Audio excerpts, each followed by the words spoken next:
For nearly 3 decades, the story of Gloria Ramirez has been told and retold, analyzed, debated, and even disputed. But no matter how many times experts review the evidence, her final hours remain one of the most confounding medical mysteries in modern history. This isn't a ghost story or an urban legend. It's the documented account of how multiple, intelligent, experienced medical professionals fell ill, triggering a hospital evacuation, a hazardous materials response, and a government investigation that has left more questions than answers. It's a case that lives at the uncomfortable intersection of known science, rare chemical theory, and something that perhaps we just don't understand yet. Our story begins not with a monster, but with a mother and wife named Gloria Ramirez. Described by her family as warm, humorous, and private, Gloria was fighting a difficult battle with late-stage cervical cancer. On the night of February 19, 1994, she experienced severe difficulty breathing at her home in California. A 911 call was made, setting in motion a chain of events that no one present would ever forget. When the ambulance arrived at Riverside General Hospital around 8:15 p.m., Gloria was awake, but in critical condition. She was confused. Her breathing was shallow, and her heart was beating dangerously fast. The emergency room team sprang into action, following standard life-saving procedures. They worked quickly to sedate and stabilize her, preparing for advanced cardiac life support. But within minutes, the situation took a bizarre turn. Several staff members noticed something unusual. They reported a strange, oily sheen on Gloria's skin. An odd smell described by some as fruity or garlicky seemed to hang in the air around her. While strange odors aren't entirely uncommon in an ER, what happened next was far from routine. A nurse drew blood from Gloria's arm. She and others noticed something strange in the vial small, manila-colored particles floating in the blood. The sample also had an ammonia-like smell.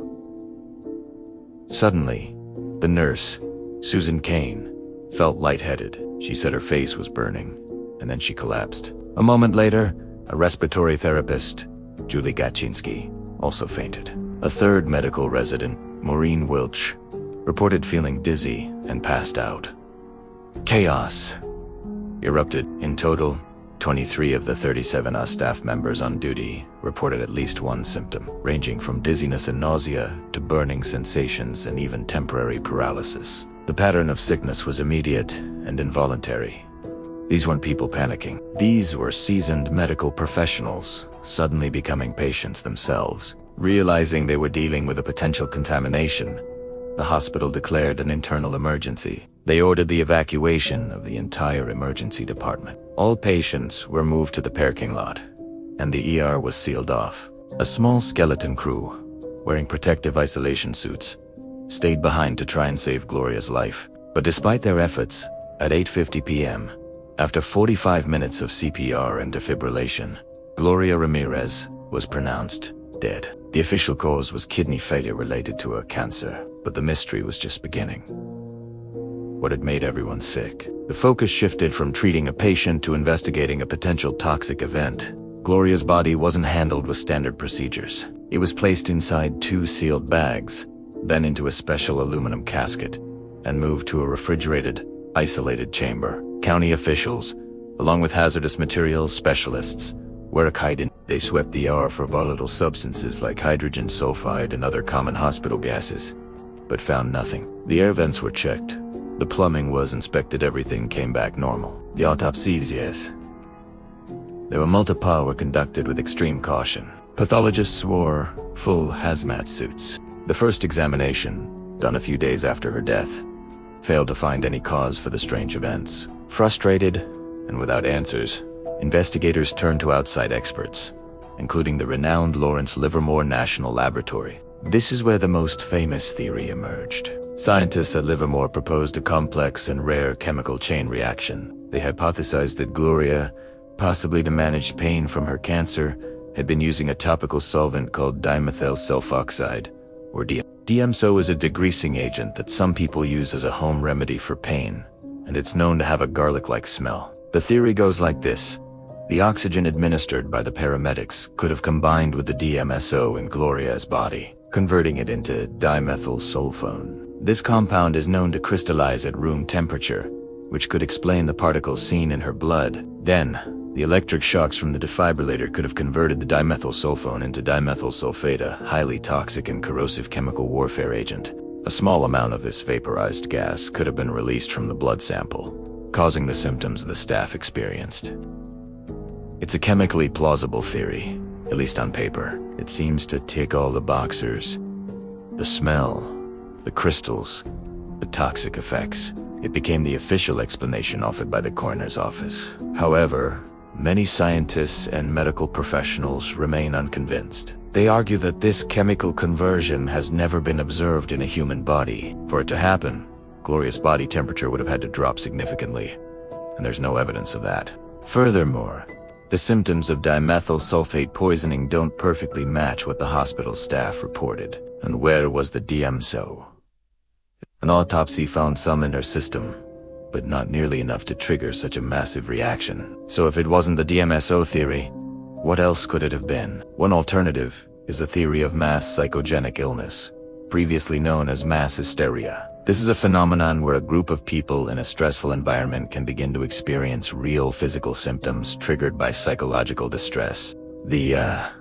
Is a high-stress place, and the initial odd smell and the first nurse's collapse could have triggered a chain reaction of psychosomatic symptoms in others. This theory, however, is deeply controversial and largely dismissed by those who were there. Several of the affected staff had severe, long-lasting medical problems. The respiratory therapist, Julie Gachinski, was the most seriously affected. She was hospitalized in the ICU for 2 weeks with breathing problems, hepatitis, and a condition called avascular necrosis, where her bone tissue began to die. She developed chronic health issues and had to undergo multiple surgeries on her knees. These severe, long-term physical ailments are not something you can easily attribute to mass hysteria.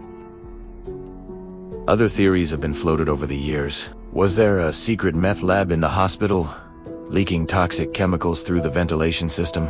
Was the hospital covering up a chemical spill or some other accident? Investigators looked into all these possibilities, but found no evidence to support them. The Ramirez family believed the hospital was trying to deflect blame, suggesting that poor conditions or some unknown contaminant within the ER was responsible. They were frustrated and hurt by the toxic lady label that the media had attached to Gloria. To them, she wasn't a medical mystery. She was a wife and mother whose final moments had been turned into a spectacle. After 10 weeks and 3 autopsies, Gloria's body was finally released to her family for burial. The official report concluded with the DMSO theory, but added that no single explanation could fully account for what happened. And that's where the story has been frozen in time for almost 30 years. We are left with a collection of facts that refuse to fit together neatly. We have dozens of witnesses, all trained medical observers, who swear they saw, smelled, and felt something profoundly wrong. We have documented physical illnesses, including one case of severe, long-term injury. We have a compelling but unproven chemical theory from a top government lab. And we have a grieving family who never got a clear answer. The Gloria Ramirez case forces us to confront the limits of our understanding. It reminds us that even in a modern hospital, surrounded by experts in advanced technology, there are still events that can defy explanation.